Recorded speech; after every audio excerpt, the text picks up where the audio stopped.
E Gênesis 24 começa mostrando Abraão como um homem já muito idoso e também abençoado por Deus. Gênesis 24, verso 1. Nesse tempo Sara já havia morrido e Abraão tratou de se preocupar com o casamento de seu filho Isaque. Então Abraão convocou o seu servo mais antigo que governava todos os seus bens e lhe deu uma missão sob a base de um importante juramento. Gênesis 24 não indica nominalmente quem era esse servo. Contudo, muito provavelmente tratava-se de Eliezer. Entre os versículos 2 e 4 há a descrição dos detalhes de um típico juramento de grande importância praticado no Antigo Oriente Próximo. Abraão pediu que seu servo colocasse a mão por baixo de sua coxa e fizesse um juramento pelo Eterno. Gênesis 24, versos 2 e 3. Segundo o rabino judeu Rashbam, este método de jurar era usado quando o superior adjurava o inferior, como um amo ao seu servo, ou um pai ao filho, que também lhe devia obediência. E segundo outro erudito judeu, Abraham ibn Ezra, era costume naqueles dias o servo prestar juramento dessa maneira, colocando a mão sobre a coxa do amo, o qual se sentava sobre a mão dele. Isso significava que o servo estava sob a autoridade de seu amo. A pessoa que fazia esse tipo de juramento devia mantê-lo honrado, até mesmo depois da morte da pessoa que o fez jurar. Gênesis 47, dos versos 29 ao 31.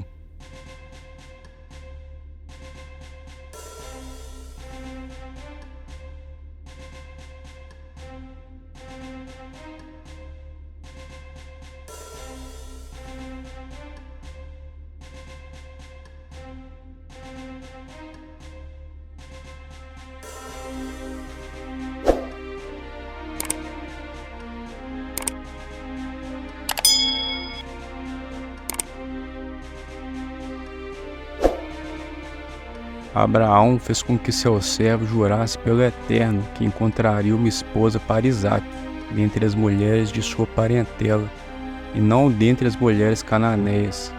Gênesis 24, verso 4. Entre as tribos pastorais, os acordos matrimoniais eram feitos pelos pais, e um jovem devia casar não com pessoas estranhas, mas com alguém de sua própria tribo, costume que lhe dava direito à mão de sua prima em primeiro grau. Mas Abraão tinha um motivo muito mais elevado, o medo de que, se o seu filho casasse com uma mulher de família cananeia, ele poderia ser gradualmente afastado do Criador. O servo de Abraão, porém, cogitou a possibilidade de a mulher não querer segui-lo até a casa de Abraão.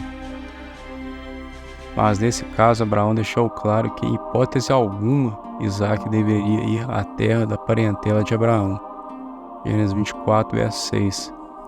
Quaisquer que fossem os acontecimentos, em nenhum caso Abraão permitiria que seu filho voltasse para a terra da qual ele próprio foi chamado e posteriormente tirado, porque o Eterno tirou Abraão da casa de seu pai, que lhe havia prometido, e para sua descendência a terra de Canaã como possessão. Então Abraão disse que o Eterno iria enviar o seu anjo à frente do seu servo para garantir o sucesso de sua missão, de levar uma esposa para seu filho de lá.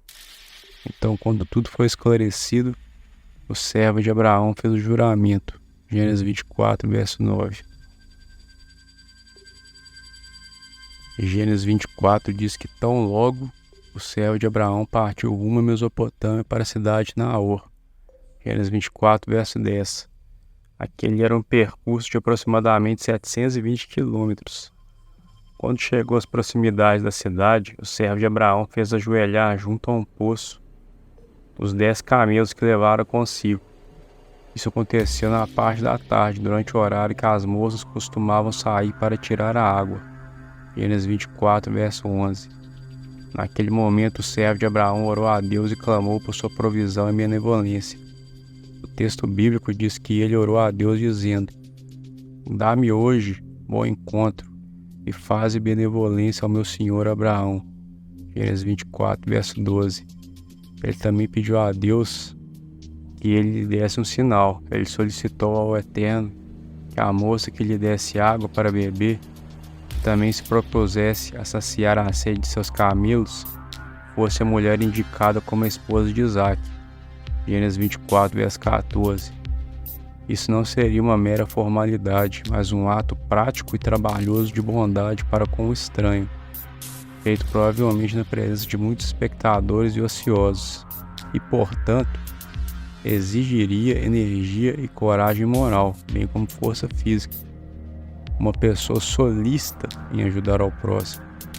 A Torá diz que naquele mesmo instante, Rebeca apareceu trazendo um cântaro ao ombro. Rebeca era filha de Betuel, filho de Milcá, mulher de Naor, o irmão de Abraão. Gênesis 24, verso 15. A Torá também informa que Rebeca era uma virgem muito bonita. Gênesis 24, verso 16. Após Rebeca ter abastecido seu cântaro do poço, o servo de Abraão lhe pediu um pouco de água.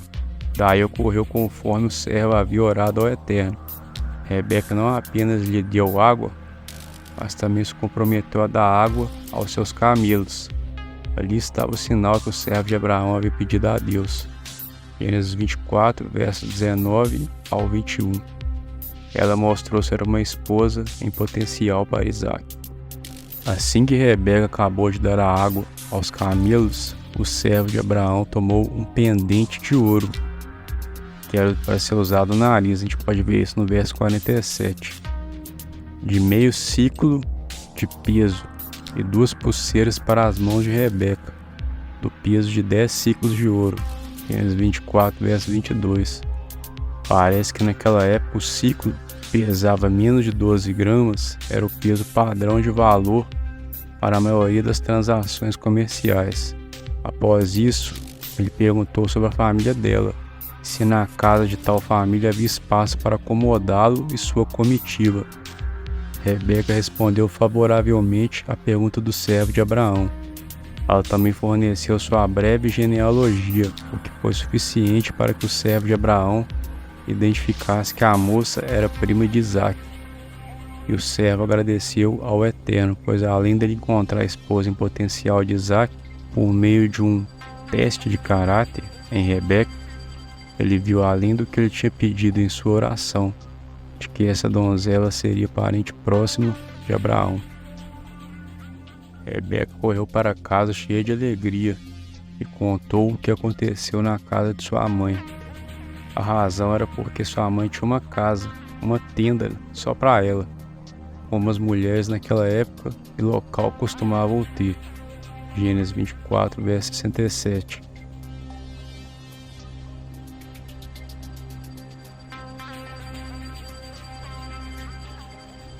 Porque as filhas geralmente são mais livres para conversar com suas mães e transmitir coisas a elas do que a seus pais, que pode ser o verdadeiro motivo da conduta de Rebeca. O pai de Rebeca foi Betuel, que ainda estava vivo. Gênesis 24, verso 50. No entanto, parece que Lavã assumiu a liderança na representação da família. Quando ele viu o piercing no nariz e as pulseiras nos pulsos de sua irmã, os olhos de Lavã fitaram nas riquezas que o servo trouxe. Ele foi motivado a mostrar a hospitalidade adequada a este misterioso visitante e saudá-lo calorosamente. Entra, ó bendito do Eterno. Lavã desatou os camelos e deu-lhes palha e forragem. Ele também deu água para o servo de Abraão e seus homens lavarem os pés depois de uma longa jornada. Foi colocado diante dele alimento e o servo de Abraão disse: não comerei até que tenha dito as minhas palavras. O servo de Abraão estava focado em sua missão. Ele colocou os negócios de seu mestre antes de sua própria comodidade ou conforto, antes mesmo da questão da alimentação necessária. O servo explicou à família de Rebeca a quem ele servia e o propósito de sua visita. Também contou toda a sua jornada, desde Abraão até aquele momento, e como Deus esteve com ele. O servo de Abraão relatou comovido tudo o que se passara. não se esquecendo de detalhes acerca de fatos e tempo. O servo exigia saber uma resposta rápida dos responsáveis por Rebeca, se permitiriam que ela partisse. Caso seu pedido fosse recusado, pudesse considerar qual caminho deveria seguir, uma vez que Abraão não queria uma nora que cresceu na terra dos cananeus, mas alguém da Mesopotâmia, na cidade de Naor, alguém de sua parentela, cujo sobre o aumento da família Abraão tinha ouvido há anos atrás. Gênesis 22, verso 20.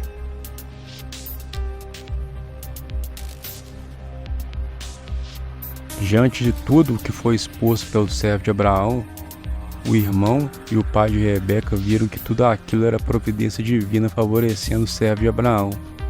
Consentiram que a moça fosse levada como esposa de Isaque.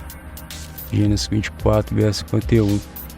O servo agradeceu ao Eterno antes de prosseguir com a ratificação do noivado.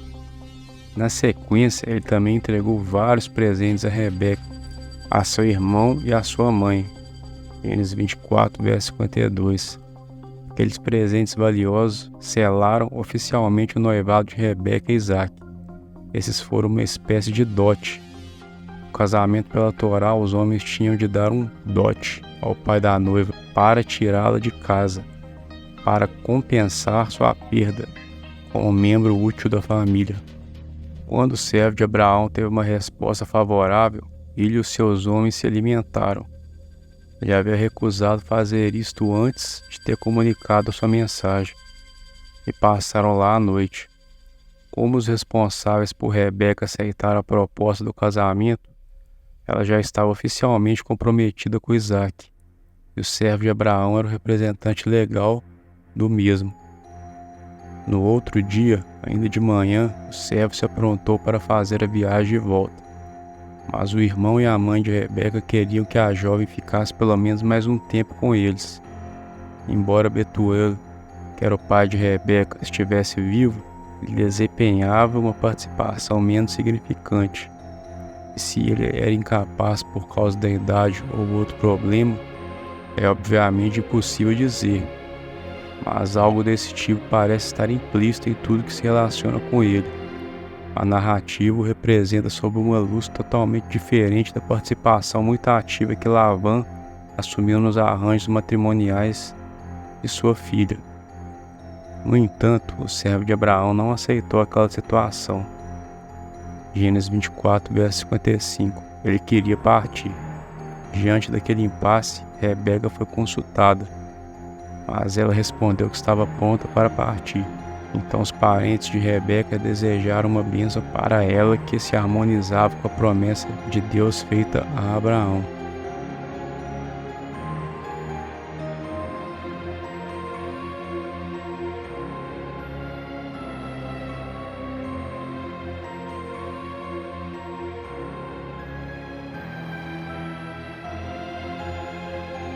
Depois disso, Rebeca e suas criadas partiram junto do servo de Abraão e seus homens, rumo à casa de Abraão para se encontrar com Isaque. Gênesis 24, verso 61.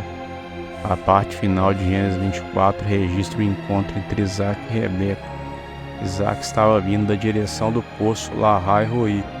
Ele morava na terra do Negev.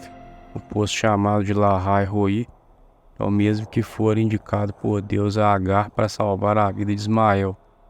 Gênesis 16, verso 14. Isaque ali viveria após a morte de Abraão. Gênesis 25, verso 11.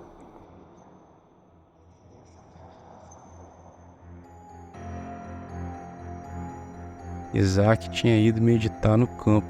Ao cair da tarde, ele ergueu os olhos e avistou a comitiva do servo de seu pai. Quando Rebeca viu Isaque, desmontou de seu camelo e perguntou ao servo de quem era aquele homem.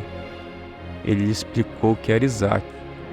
Então ela tomou seu véu e se cobriu. Gênesis 24, versos 64 e 65. Conforme o costume da época, a noiva cobria seu rosto do marido até o momento da consumação do casamento. O servo também contou a Isaque tudo o que havia ocorrido durante sua missão. Então Isaque tomou Rebeca e a levou até a tenda que havia sido de Sara, sua mãe.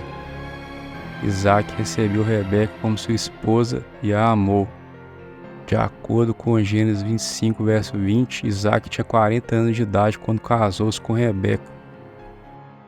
Abraão teria nessa época 140 anos de idade e ainda viveria por mais 35 anos. A tristeza de Isaac por causa da morte de sua mãe agora era substituída pela alegria de um casamento com amor. Bendito seja o Eterno.